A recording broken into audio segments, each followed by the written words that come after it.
Hello everyone, welcome back to the Let's Study YouTube channel. And in today's video, we're going to discuss about the students who are going to enter in the class 10th of 2022-2023 batch. ठीक है?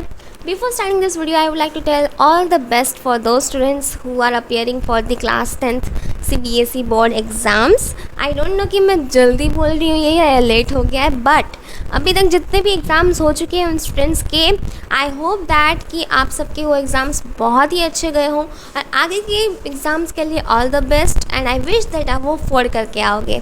ठीक है, आज की video that is fully dedicated for the students of class 10th who are going to be in the 2022 to 2023 batch. ठीक है, इस video में बेसिकली हम बात करेंगे कि क्या आप क्लास 10th में जा रहे हो तो आपको क्या क्या चीज़ है मोस्टली वो रिमेंबर करनी पड़ेगी. ठीक है, तो first thing that is the most important जो सभी स्टूडेंट्स को याद रखना है. ठीक है, ये आपको मैं कुछ इम्पॉर्टेंट थिंग्स बता रही हूँ जो आपको ऑलवेज रिमेंबर रखना है कि अब आप क्लास 10th में चल गए हो तो आपको ये कंसिडर करना होगा. द फर्स्ट थिंग, आप ना अब ये माइंड पे सेटअप कर लो. ठीक है, आप ये माइंड में सेटअप कर लो कि हम जितने भी घंटे पढ़े, चाहे 1 घंटे या 2 घंटे या 3 घंटे, ठीक है, जितने घंटे पढ़ रहे हैं उन घंटों को हमें वेस्ट नहीं होने देना है, बल्कि instead of wasting that time हमें जब भी हम बुक लेके पढ़े तो जितना भी हम पढ़े that should be a crystal clear to our mind. ठीक है, मैं ये बस यही कह रही हूँ, आप चाहे 1 घंटे पढ़ो या 2 घंटे पढ़ो या 3 घंटे पढ़ो, ठीक है, जितना भी आप पढ़ना चाहे पढ़ो. ठीक है, it is all about your decision कि आप अगर 1 घंटे ही टाइम दे सकते हो तो ठीक है, बट इस 1 घंटे में या 2 घंटे में आपको ये याद रखना है कि आपका जो माइंड है, आपकी जो दिमाग की बत्ती है, that is should be on the topic you are studying. ऐसा साइंटिफिकली प्रूवन किया गया है कि जब भी हम कोई भी टास्क ए करते हैं उसके बाद डायरेक्टली जब हम टास्क बी में आते हैं तो वो टास्क बी में जब करते हैं तो हमें टास्क ए के बारे में हम तब सोचते हैं. राइट, इट इज़ ऑब्वियसली सबको ऐसा लग रहा होगा कि हाँ ये तो है ही. अब अगर मैं अभी पढ़ाई कर रही हूँ, नेक्स्टली मैं वो खेलने जाती हूँ, तो हम ऐसे सोचते हैं ना कि अभी हम तो हम पढ़ के लिए आए हैं, पढ़ लिए हैं, अब तो हम मज़े से खेलेंगे.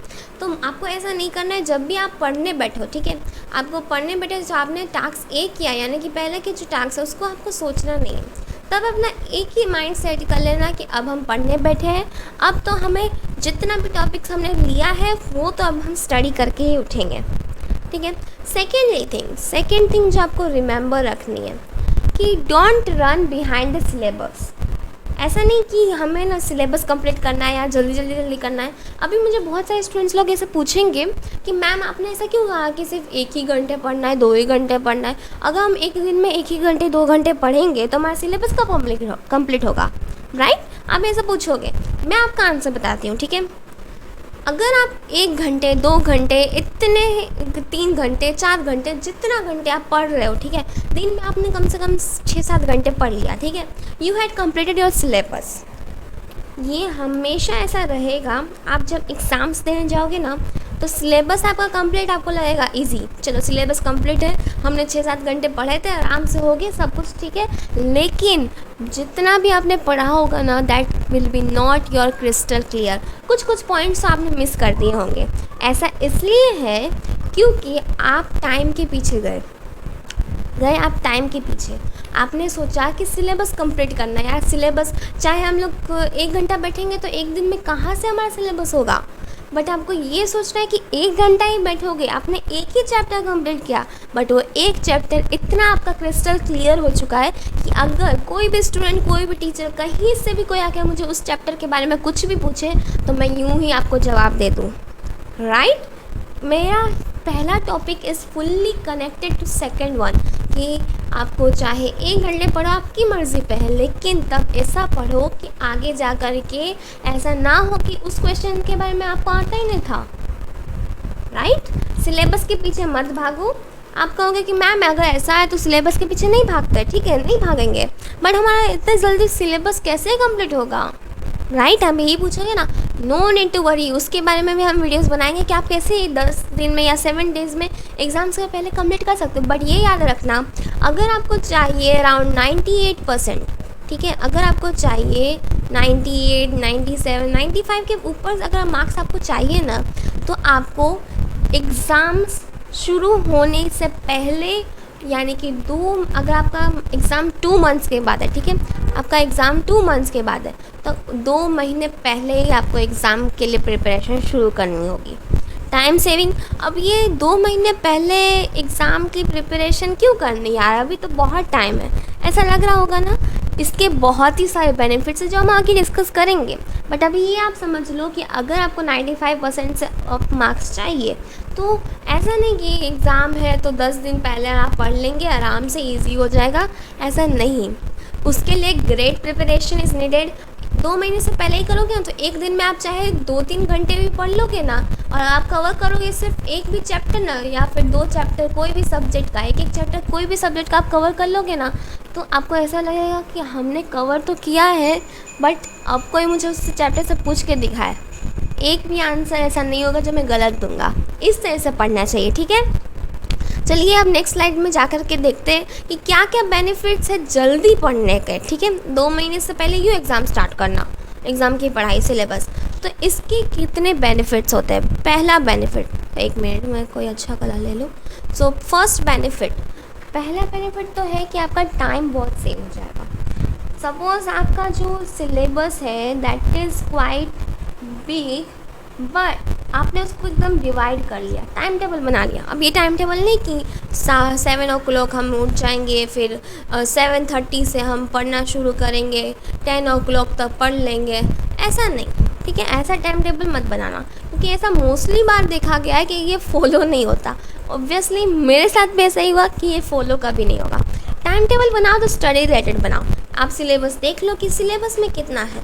सिलेबस देखने के बाद चैप्टर्स को डिवाइड करो कि आज के दिन में एटलीस्ट मुझे इतना इतना तो पढ़ लेना ही है, इतना कंप्लीट कर लूँगा, ठीक है।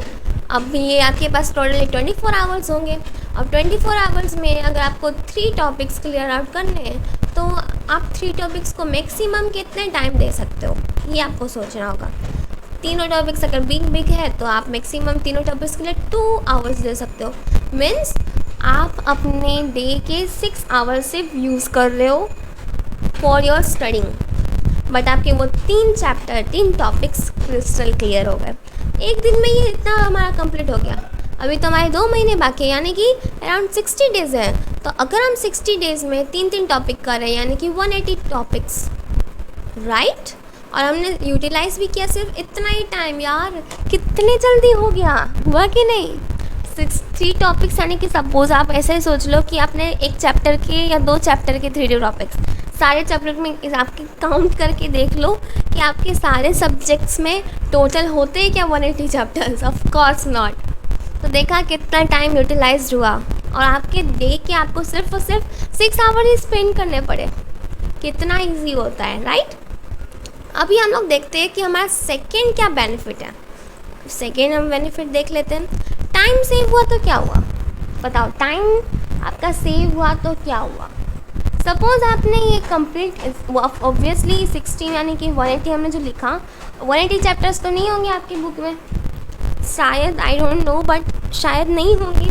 तो इसका मतलब कि आपके 60 डेज़ में से और भी बहुत डेज़ बाकी रह गए। सपोज़ 10 डेज़ बाकी रह गए 60 में से। आपने 50 डेज़ में आपने अपना सिलेबस कंप्लीट कर लिया, ठीक है। बट इस तरह से कंप्लीट करना कि आगे जाकर उससे चैप्टर्स में से कुछ भी अगर आप पूछाएं ना, तो ऐसा नहीं यार ये तो मैं पढ़ना भूल गई, ये तो पढ़ने ही नहीं पाई थी, अरे ये ब्लू कलर्स वाला तो याद ही नहीं किया, ऐसा नहीं, ठीक है। सब कुछ क्लियर है। तो आपके यहाँ पे देखो टाइम बहुत सेव हुआ। You had got around 10 days more to read out. अब कौन कौन चैप्टर्स आपके लिए डिफ़िकल्ट है, कौन कौन सब्जेक्ट जिसमें आप स्कोर अच्छे से नहीं कर पाते हो, उनके लिए आपको ज़्यादा टाइम मिल गया है कि नहीं, राइट। इसलिए बहुत ही ज़्यादा इम्पोर्टेंस होता है अगर आप पहले ही पढ़ने शुरू कर दो। इवन अभी वेकेशन चल रहा है, आई एम नॉट टेलिंग कि आप वेकेशन स्पेंड करो ये पढ़ाई करके और मज़े नहीं करना, लेकिन ऐसा भी नहीं कि पूरे दिन भर मस्ती करें। आप कुछ नई चीज़ ट्राई करो सीखने का। या तो अगर आप 10th में जा रहे हो तो आप बस एक बार इंग्लिश की या साइंस की बुक ले करके हल्का सा रीड भी कर सकते हो, ये राइट। तो इससे होता है कि आपको कुछ ना कुछ नॉलेज मिल गया, आपने वो टाइम वेस्ट नहीं किया। टाइम की बहुत ही इंपॉर्टेंस होती है, ये हम ऑलरेडी जानते हैं, ठीक है। अब 10th में आ गए हैं तो ऑब्वियसली ऐसा नहीं सोच रहे हैं कि यार 10th में आ गए अब बहुत पढ़ाई करनी है यार, अब दिन भर पढ़ना ही पड़ेगा, ऐसा बिल्कुल नहीं है। फ्री माइंडेड हो जाओ, क्योंकि टाइम अगर आप यूटिलाइज करोगे तो बहुत ही अच्छा रहेगा। बट ये याद रखना, अगर एग्ज़ाम्स के पहले से, यानी कि 10 दिन पहले नहीं, यहाँ एग्ज़ाम्स के अराउंड 1 या 2 मंथ्स के पहले से आप प्रिपरेशन शुरू करते हो ना, तो ये तो श्योर है कि आप चैप्टर्स अपना क्लियर कर पाओगे। बट सिलेबस के पीछे कभी मत मांगना, ठीक है। आज के मैंने आपको अराउंड 12 मिनट्स आपको मैंने दिए, होपफुली मैं चाहती हूँ कि आपने एक्चुअली में समझा होगा कि सिलेबस के पीछे नहीं भागना चाहिए। इंस्टेड ऑफ दैट हमें हमेशा अपना टाइम, या कि 1 आवर हो या 2 आवर या 3 आवर, जितने भी टाइम आपको पसंद है ना पढ़ना, उतने घंटे आप पढ़ने बैठो। लेकिन तब आप जब उठो तो आपको लगना चाहिए कि हाँ यार आज तो मैंने इतना सब कुछ पढ़ा था, पर सिर्फ 1 घंटे में इतना कैसे पढ़ लिया, आपको ऐसा ज़रूर लगना चाहिए, ठीक है। एंड ऑल्सो मैंने जैसे कि बताया कि कई बार होता है कि 10 दिन पहले यार पढ़ने बैठते हैं तो क्या होता है, 7 दिन पहले बैठेंगे तो कैसे कैसे कंप्लीट करेंगे। उसके लिए भी वीडियोस आती रहेगी, बस आपको कमेंट करके बताना होगा कि if you really need that videos. आज की वीडियो अगर आपको पसंद आई होगी तो लाइक करना, शेयर करना, सब्सक्राइब करना, बेल आइकन प्रेस करना ताकि बाकी वीडियोस भी आए।